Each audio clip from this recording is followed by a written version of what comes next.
네, 우리 아동부 친구들하고 지난주에 우리가 함께 여름성경 학교를 진행했는데요. 혹시 이번 2023년 여름성경 학교 주제가 뭔지 아시는 분이 계실까요? 수연이. 네, 맞아요. 우리 나는 믿음의 사람이라는 주제로 우리 아이들과 함께 여름 성경 학교를 진행했습니다. 이 주제를 가지고 아브라함이라는 인물을 통해서 믿음에 대한 이야기를 아이들과 함께 나눴는데요. 여러분들도 너무나 잘 알고 계시듯이 아브라함의 원래 이름은 아브람이었습니다. 아브라함의 그 인생의 이야기를 좀 제가 잠깐 간략하게 여러분들에게 나누면서 이야기를 우리 오늘 말씀을 좀 시작해 보려고 하는데요. 아브라함은요 갈대아 지역 우르라는 그곳에서 아버지와 또 아내와 조카와 함께 살고 있었습니다. 그런데 우르라는 곳은요 우상을 섬기던 그런 곳이었어요. 그래서 하나님께서 아브라함에게 고향을 떠나라고 말씀을 하십니다. 우르에서 가족들과 함께 생활하던 아브라함은 하나님의 이 갑작스러운 명령에 아버지 데라와 아내 사레 또 조카 롯과 함께 우르를 떠나서 하란이라는 곳으로 이주하게 됩니다. 그런데 새로 이사한 그 하란이라는 곳에서 살고 있던 아브라함에게 하나님이 다시 찾아오세요. 그리고 이렇게 말씀하십니다. 아브라함아, 너의 고향과 친척, 아버지의 집을 떠나 내가 내게 명령하는, 너에게 보여줄 그 땅으로 가라. 내가 큰 민족을 이룰 것이고 내가 너를 복을 줄 것이다. 너는 온 세상에 복이 될 거야. 너를 축복하는 사람이 있다면 내가 그를 축복할 거고 너를 저주하는 자가 있다면 내가 그를 저주할 것이다 라는 약속의 말씀을 주세요. 하나님은 가족과 함께 우르를 떠나서 하란이라는 그곳에 살고 있던 아브라함에게 다시 나타나셔서 그 거주했던 그 익숙했던 그 땅을 다시 떠나라고 말씀하십니다.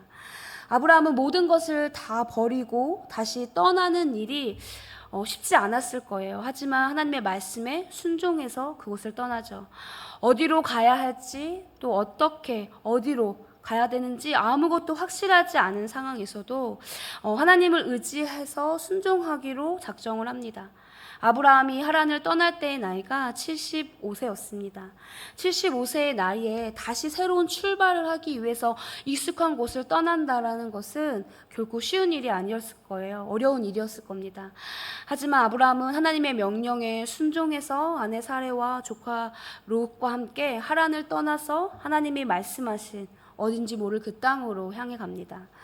이렇게 아브라함은 하나님의 말씀, 하나님의 약속을 믿고요. 가나안 땅으로 내려와서 헤브론이라는 지역에 정착해 살고 있었어요. 그런데 그곳에서 지낸 지 오랜 시간이 지났지만 하나님께서 주신 그 약속이 이루어질 기미가 보이지 않았어요. 아브라함에게는 자식이 여전히 없었기 때문이에요.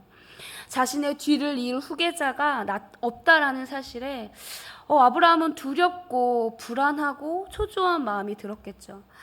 이렇게 걱정하고 있는 아브라함에게 하나님이 다시 나타나세요. 그리고 이렇게 다시 말씀하십니다. 아브라함아, 두려워하지 마. 나는 너의 방패고 내가 너에게 큰 상이 될 거다. 하나님의 이 말씀을 들은 아브라함이요 이렇게 대례 질문해요. 하나님, 저에게 어떤 상을 주실 작정이십니까? 저는 아들이 없어요. 제가 가진 모든 재산을 물려받을 사람은 다메섹 사람인 저의 종 엘리에셀 뿐입니다. 하나님이 이렇게 대답하고 있는, 이렇게 묻고 있는 아브라함에게 다시 확실한 약속의 말씀을 하십니다. 그 사람은 내 재산을 물려받을 사람이 아니다. 내 몸에서 태어난 아들이, 너의 모든 재산을 물려받게 될 것이다. 그리고 이어서 말씀하시죠. 아브라함을 밖으로 데리고 나와서 하늘을 보여주시면서 하늘을 바라봐. 저 하늘에 있는 수많은 별들을 바라봐라. 네가 그것을 셀 수 있다면 한번 세어볼래? 너의 자손들이 저 하늘의 별과 같이 많아지게 될 거야. 너로 큰 민족을 이루겠다라고 하신 그 약속의 말씀을 다시 그가 상기할 수 있도록 그렇게 말씀해 주신 거죠. 아브라함은 이 하나님의 약속을 믿었습니다. 그리고 하나님은 이 모습을 보시고 의롭게 여겨주셨어요. 그런데 하나님이 아브라함에게 밤하늘의 무수한 별처럼 아브라함의 자손이 많아질 거다라고 약속하신 뒤에 바로 아들이 태어났으면 너무 좋았겠지만 그러고 나서도 오랜 시간이 많이 지납니다. 그의 나이가 99세가 되고 사라의 나이가 89세가 되었을 때까지도 그들에게는 여전히 아들이 없었어요. 그러던 어느 날 하나님이 또 다시 아브라함에게 나타나시죠. 그리고 아브라함의 이름을 아브라함, 우리가 알고 있는 아브라함으로 바꾸시고 사라의 이름을 사라라고 바꿔주세요. 아브라함은 여러 민족의 아버지, 사라는 여러 민족의 어머니라는 뜻입니다. 하나님은 그 두 사람의 이름을 바꿔주시면서 아브라함과 사라가 하늘의 별과 같은 많은 자손을 갖게 될 것이라는 것을 다시 확인시켜 주세요. 그리고 또 사라를 통해서 아브라함에게 아들을 주시겠다라고 말씀하십니다. 이 약속의 말씀을 듣고 아브라함은 예전처럼 하나님의 약속을 믿었을까요?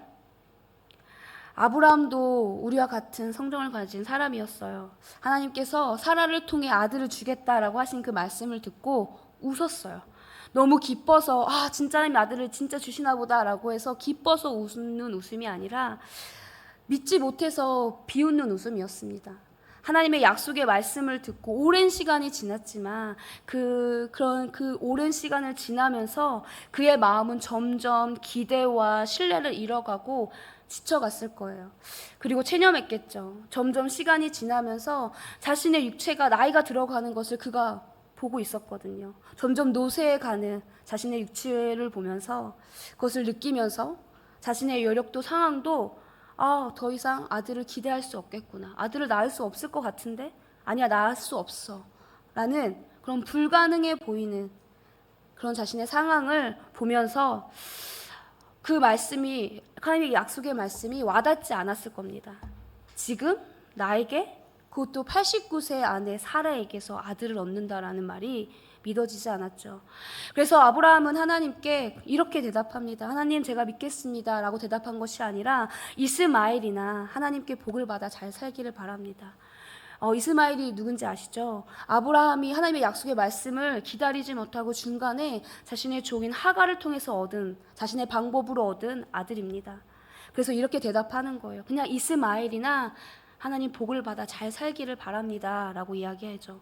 하나님은 분명하게 말씀하세요. 하나님의 능력을 믿지 못하고 자신의 방법으로 얻은 그 아들에게만 복을 주세요 라고 말하고 있는 아브라함에게 확실하게 말씀하시죠. 아니다, 내년 이맘때쯤 너의 아내 사라가 아들을 낳을 것이다. 너는 그 아들의 이름을 이삭이라고 하여라.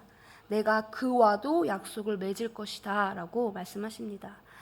그리고 1년 후 정말로 하나님이 말씀하신 때가 이르자 놀라운 일이 일어나죠. 아브라함과 사라가 정말 아들을 낳게 됩니다. 그들의 육체는 아들을 더 이상 생산할 수 없는 몸이었지만 하나님의 놀라운 능력으로 그들에게 아들을 주셨어요. 그리고 하나님의 말씀대로 아들의 이름을 그들은 이삭이라고 집니다. 그렇게 100세에 얻은 소중한 아들을요, 너무 귀하게 잘 키우고 있는데 하나님이 어느 날 그 아들을 번제물로 바치라라는 이해할 수 없는 명령을 하십니다. 그 명령을 아브라함은 듣고요, 이해할 수 없었어요. 이해되지 않았죠. 하나님께서 자신에게 100세에 주신 귀한 아들이었는데 그 아들을 자신에게 존재물로 바치라고 하시는 그 말씀이 어떻게 이해가 될 수 있었겠어요. 우리가 잘 알고 있는 하나님이 아브라함의 믿음을 시험하신 사건이라는 우리의 결과를 우리가 알고 있기 때문에 이것을 우리는 쉽게 받아들여지겠지만 아브라함이 그 당시 하나님의 명령을 들었을 때 이 말씀은 순종하기 어려운 말씀이었을 거예요. 이해할 수 없는 하나님의 명령에 아브라함은 그러나 순종해서 아들 이삭을 제물로 드리기를 위해서 아침 일찍 2명의 종과 나귀 그리고 아들 이삭 제사에 쓸 나무와 불과 칼을 가지고 길을 떠납니다. 그리고 마침내 아들 이삭을 제물로 드리기 위해서 이삭을 묶고 나무 위에 올려두고 칼을 들어서 아들을 죽이려고 할 때 하나님께서 천사를 보내서 말씀하시죠. 멈추어라. 아브라함아, 아브라함아, 칼을 거두어라. 하나님은 아브라함의 믿음을 보고 싶어서 그를 시험하셨고 아브라함은 그 믿음의 시험을 통과합니다. 제가 좀 길게 여태까지 믿음의 조상 아브라함의 이야기를 함께 여러분들과 나눴는데요. 이 이야기를 제가 준비하고 듣고 또 다시 한번 이렇게 여러분들과 나누면서 믿음의 조상이 어떻게 그가 되었을까, 그가 어떻게 이런 믿음의 조상이라는 타이틀을 얻게 되었는지를 더 중점적으로 초점을 맞춰서 이 이야기를 그동안 제가 봐왔던 것 같아요. 저는 이 긴 그의 인생의 여정을 보면서 이해되지 않고 믿어지지 않고 약속이 이루어지지 않아서 초조하고 두려운 상황에서도 결국에는 끝까지 주님의 말씀에 순종하는, 그래서 하나님을 의지하고 그분의 약속을 바라보면서 하나님의 능력을 믿었던 아브라함도, 우리가 물론 본받아야 할 우리의 믿음의 조상이지만 사람이지만, 그보다는 이번에 우리 친구들과 함께 이 말씀을 나누면서 제가 다시 한번 이 말씀을 묵상하면서 그의 인생에 함께 하셨던 하나님께 더 관심이 갔습니다. 전에는 저도 이 창세기 말씀, 이 아브라함의 이야기를 읽으면서요, 아브라함이라는 그 인물에 더 많이 시선이 갔었는데, 그래서 그가 어떻게 하나님의 그 믿음의 시험을 통과해서 하나님께 믿음의 사람이라고 인정을 받았을까? 그런데 관심이 있었던 것 같아요. 그를 좋은 신앙의 모델로 삼으려고 했던 것 같습니다. 그런데 이번 성경학교를 통해서 다시 이 말씀을 묵상하면서 저는 아브라함의 인생 가운데 성실하게 일하셨던 하나님의 열심을 발견하게 되는 은혜가 있었습니다. 아브라함은요, 스스로 가나안에 가려 하지 않았어요. 하나님께서 그의 인생에 나타나셔서 그를 부르셨고 그를 이끄시는 그 열심을 통해서 그를 믿음의 조상으로 세우셨습니다. 아브라함에게 약속을 주시고 그가 지쳐 있을 때, 그가 다시 약속의 말씀을 바라보고 있지 못할 때 다시 찾아오시는 그 하나님의 사랑, 그리고 다시 약속의 말씀을 확신시켜 주시고 위로하시고 용기와 소망을 주시고 애굽으로 내려가는 그 실수를 용서해 주시고 끝까지 기다려 주시는 하나님의 사랑으로 결국 아브라함을 믿음의 사람으로 세워가시는 하나님의 열심을 깨닫게 하셨습니다. 그리고 그분의 열심은요, 우리를 단련하신다라는 것을 깨닫게 되었는데요. 오랜 시간 그의 인생을 다루어 가면서 기다리시고 설득하시면서 그가 아브라함에서 아브라함이 되어서 믿음의 시험을 통과할 때까지 하나님은 그 오랜 시간 아브라함의 그 인생과 함께 하셨고 그 인생 가운데 그를 단련하셨습니다. 사랑하는 우리 세종교회 성도 여러분, 하나님이 우리를 연단하실 때는 분명한 목적과 이유가 있습니다. 히브리서 말씀을 보면 연단은 우리를 성숙한 자가 되게 하고 끊임없는 훈련으로 연단된 분별력을 지녀서 우리가 선과 악을 분별하게 한다라고 말씀합니다. 그리고 모든 연단이 당신은 그 연단을 당하는 당시에는 즐거움이 아니지만 괴로움처럼 느껴지지만 나중에는 그것을 통해 의로운 평강의 열매를 맺게 한다라고 말씀합니다. 그리고 무엇보다도요, 하나님께서는 사랑하는 사람에게 하나님의 그 연단을 허락하십니다. 자신의 아들로 받아들이신 그 자만이 하나님의 연단을 받을 수 있죠. 사탄은 우리를 파괴하고 멸망시키기 위해서 우리의 삶을 흔들고 우리의 삶은 어지럽히지만 하나님은 우리를 세우시고 자라게 하시기 위해서 때로는 우리의 삶의 폭풍을 허락하시는 거예요. 하나님께서 우리를 단련하신 후에는 우리가 생각하지 못하는 풍부함이 우리에게 약속되어 있습니다. 기대하지 못했던 아름다움 넘침의 축복이 우리에게 있습니다. 그러므로 저와 여러분 모두는 연단받는 우리의 상황이 아니라 그 연단을 통해 이루고자 하신 하나님의 목적에 집중할 수 있는 믿음의 눈이 있기를 축복합니다. 괴롭고 고통스러운 상황에 주목하는 것이 아니라 연단 이후에 준비된 하나님의 계획, 약속을 바라보아야 우리는 그 연단을 잘 견디어낼 수 있어요.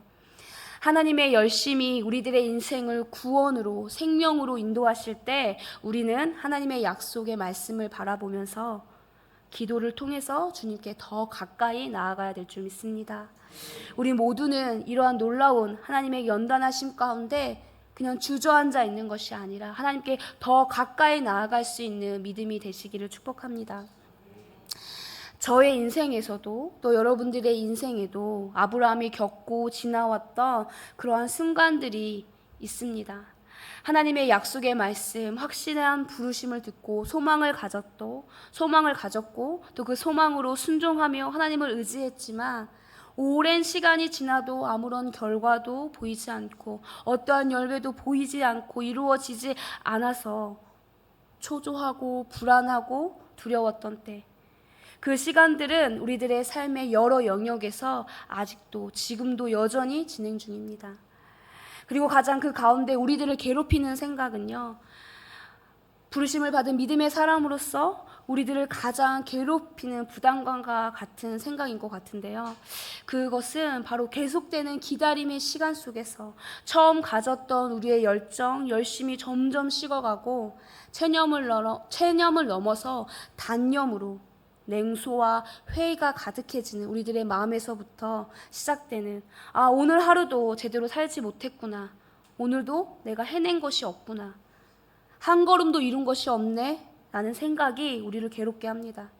어제보다 나아진 것이 없는 우리들을 바라볼 때 다시 잘 해봐야지 했던 우리의 다짐도 흐려지고 못했다라는 사실에 거기에 매여서 눌려서 더 못하게 되는 자리로 나아가게 합니다. 그리고 그 실패 뒤에 더 큰 두려움이 엄습해 오는데요. 계속 내 인생이 이 제자리이면 어떡하지?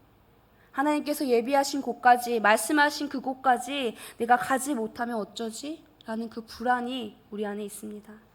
수많은 믿음의 사람들의 이러한 좌절과 절망함에 공감할 거예요. 저 또한 이 좌절과 절망에 늘 서 있으니까요. 하지만 성경은요, 우리에게 이렇게 말씀하고 있습니다. 하나님께 열심이 아닌 하나님의 열심으로 우리는 구원을 얻었다라고 말씀합니다. 십자가의 은혜를 한번 생각해 볼까요? 우리가 한 일은 아무것도 없어요. 우리는 그 놀라운 은혜를 그냥 거저 받았습니다. 하나님께로부터요. 우리는 그저 예수님이 우리를 위해 그 일을 하셨다라는 것을 믿는 과정을 지나 살아내고 하나님께 우리의 믿음을 고백했을 뿐입니다. 그 과정을 통해 하나님께서 자신의 구원 계획을 이루는 결과를 주님이 하신 거예요. 그리고 우리에게 그것을 선물로 주셨죠. 우리는 매일 잘 못하고요, 서툴고 실패의 자리에 자주 서지만 주님이 맡기신 주어진 일에, 주어진 하루에 충실히 노력하며 하나님을 찾고 주님께 맡길 때 주님께서는 우리들의 그 노력과 그 우리의 못함을 알고 낮아진 마음, 그 겸손을 통해 일하십니다. 우리에게 중요한 것은요, 우리가 하나님의 전능하심을 믿고 우리가 전능하심을 얼마나 확신하고 있는지, 하나님의 인도하심을 신뢰하고 있는지, 그것입니다. 그런데 우리들은 하나님의 전능하심과 인도하심을 믿는다라고 우리가 말하지만 우리들의 삶 한가운데서 여전히 작동하고 있는 우리들의 사고방식과 믿음은요, 여전히 우리의 눈과 귀로 확실하게 들려지고 보여지는 것들, 돈과 실력과 우리의 힘과 관계가 변하지 않으면, 바뀌어지지 않으면 여전히 불안해하고 초조하고 걱정하며 근심하고 염려를 가지고 살아가죠. 하나님의 전능하심과 인도하심을 신뢰하지 못하는 겁니다. 그러나 여러분, 우리의 상황이 어떠하든지 상관없이 하나님은 우리를 향한 계획을 가지고 계시고 그 계획대로 우리를 인도하고 계십니다. 우리를 이끌어서요, 믿음의 사람으로 세워주시는 열심으로 일하십니다. 우리의 눈에 느린 듯 보여도 더디고 멈춘 것 같이 보여질 수 있을지 모르겠지만 사실은 하나님의 일하심은 멈추어지거나 더디게 움직여진 적은 한 번도 없습니다. 하나님께서는 신실하게 우리와 함께 하셨고 지금도 우리와 함께 하시며 우리 가운데, 우리 인생 가운데 하나님의 계획대로 역사하고 일하고 계십니다. 창세기 12장 1절과 2절의 말씀, 하나님께서 아브라함에게 약속하고 계신 말씀이죠. 너의 고향과 친척 아버지의 집을 떠나 내가 내게 보여줄 땅으로 가라. 내가 너로 큰 민족을 이루어 내게 복을 주고 내 이름을 창대하게 하리라. 너는 복이 될지라 라는 말씀입니다. 아브라함에게 하나님께서 이 말씀을 하실 때 아브라함은요, 갈대아 우르에서 아버지 데라와 함께 살고 있을 때였어요. 이때 아브라함은요, 이방 종교를 믿는 자였고 우상을 섬기던 자였어요. 우상을 섬기던 그에게 여호와라는 그의 이름은 낯선 신이었습니다. 아브라함은 우리와 같은 수준에서 출발했지만 마침내 가나안에 들어간 자, 순종한 자로 하나님 앞에 믿음의 사람이라는 인정을 받았어요. 그의 열심으로 순종할 수 있었던 것이 아니라 하나님의 열심으로 그의 인생을 끊임없이 설득하시고 이끌어내셨기에, 인도하셨기에 만들어진 결과입니다. 하나님의 열심이라는 박연서 목사님이 쓰신 책이 있는데요. 그 책에 보면 믿음을 이렇게 말씀하고 계시더라고요. 제가 좀 읽어드릴게요. 믿음이란 하나님께서 우리를 설득하시는 작업이다. 하나님께서 여러 사건을 통해 역사하시며 생애를 주장하시며 설복하시며 우리를 끈질기게 설득하심의 결정체, 하나님의 일하심의 결정체, 하나님의 열심의 결정체가 바로 믿음이다. 우리가 가진 믿음은 우리가 노력해서 얻어진 믿음이 아니고 우리가 결단했다고 얻어진 것이 아니라 하나님께서 우리를 설득해 주시는 그 열심으로 우리 가운데 허락해 주신 결과라는 사실을 여러분들 받아들이셨으면 좋겠습니다. 우리가 믿음을 가질 수 있는 것은 이러한 하나님의 주권 아래 우리를 택하셨고 부르셨고 인도하셨고 주장하셨기에 우리들을 설득하시는 그 분의 열심의 결과로 만들어내진 일입니다. 절대적인 하나님의 그분의 주권 아래 우리는 놓여 있습니다. 아브라함의 인생도 그러했어요. 그의 뛰어남으로 믿음의 조상이 되었던 것이 아니라 하나님을 모르던 때부터, 아니요, 그가 모태에 조성되기 전부터 하나님은 그를 택하셨고 부르셨고 인도하셨고 주장하셔서 그를 끊임없이 포기하지 않고 설득하여서 믿음의 길로 나아가게 하셨습니다. 하나님의 사랑이 있었기에 가능한 하나님께서 우리를 향한 열심이십니다. 히브리서 11장 8절과 9절은 믿음으로 아브라함은 부르심을 받았을 때 순종하였다.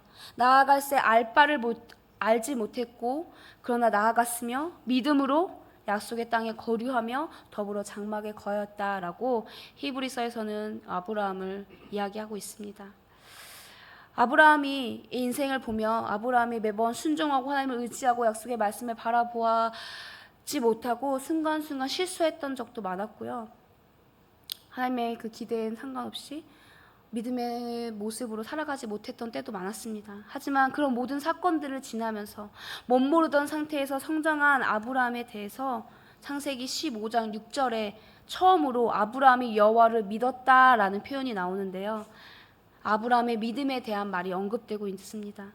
아브라함이 이삭을 바치라는 말씀에 따라서 순종하는 그것이 그냥 막연한 하나님께서 아브라함을 테스트한 것이 아니라 그에게 큰 믿음이 있나 없나를 본 것이 아니라 하나님께서 오랜 세월 그의 인생에 함께 하시면서 그 말씀의 참 의미를 알아듣도록 아브라함을 키우시고 자라게 하셨다라는 거죠. 그분이 바로 우리의 아버지 하나님이십니다.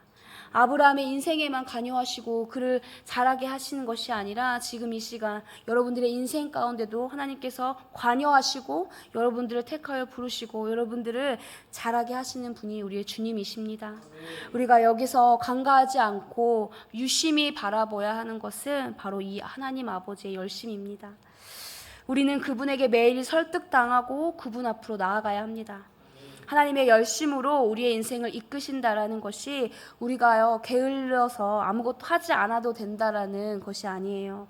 우리의 몫은요 구원 이후에 성화의 길을 걸어가야 합니다.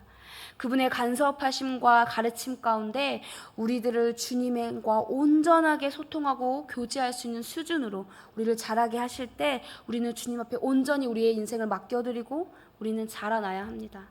부모가요 아이를 낳고 그 아이를 키울 때 그 아이가 첫 옹알이를 하고 아빠를 말하고 엄마를 말하고 또 아이가 허리에 힘이 생겨서 앉고 스스로 앉고 기고 걷고 뛰는 그런 아이의 성장을 보면서 너무 기쁘잖아요. 기뻐하듯이 하나님께서도 우리의 성장을 기뻐하십니다.